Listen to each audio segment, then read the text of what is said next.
There is a second version of the geometric random variable, again with the same parameter p. It's just a matter of interpretation. Recall that with the first version, we defined the geometric random variable as the number of fails up until the first success.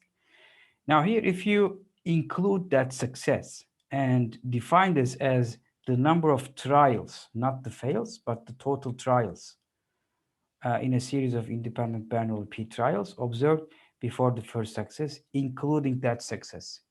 Okay, so that's the number of trials to see the first success.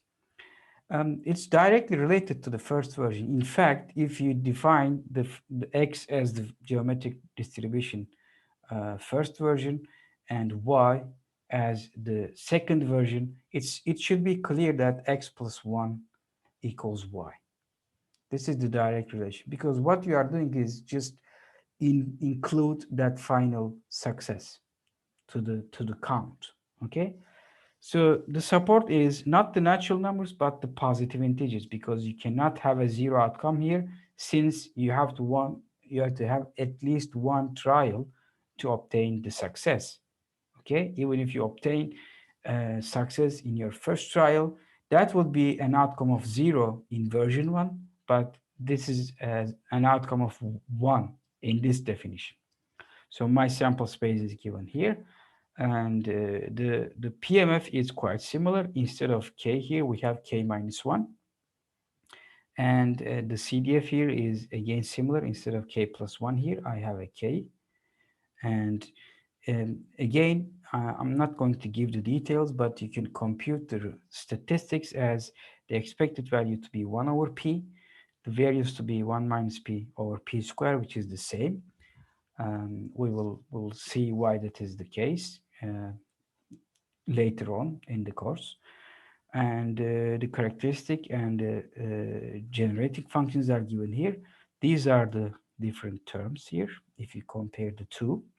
And they are, if you are familiar with Fourier transforms or Z transforms, effectively this is a shift operation. So the shift introduces an exponential term here, or a Z here, which is expected. Let me talk about this a little bit more. The expected value is 1 over p. So this makes more sense in an intuitive way. So for instance, the expected number of coin tosses you need to do to see a heads is 2. Okay, including that heads. Or for instance, to obtain a 6, on the average, you should throw the die 6 times. Okay, this is what it says. Or in general, if you have a 2-outcome random experiment where you have the probability of observing one outcome is p, and the others obviously 1 minus p. The average number of trials you should perform to see that outcome occur is given by 1 over p, including, of course, that success at the end. Now, a curious property of this second version geometric random variable is given here. Now, for parameters or variables k and s, which are non-negative, consider this conditional probability. Probability of y being greater than k plus s given y greater than s. Okay, so if you just apply the definition of conditional probability, and we know, you see here, we know the CDF, okay, that is 1 minus p to power k, which means the complementary CDF is given by 1 minus p to power k, which is, well, this is equal to, you see, the probability that y exceeds k, okay, without equality. Now here, you see, this probability I can write as the probability of these two events intersected, this, divided by the probability of the condition. Okay, And this intersection, you see y greater than k plus s and y greater than s.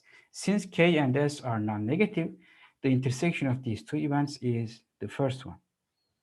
Okay, y greater than y greater than k plus s, because that is a subset of the other.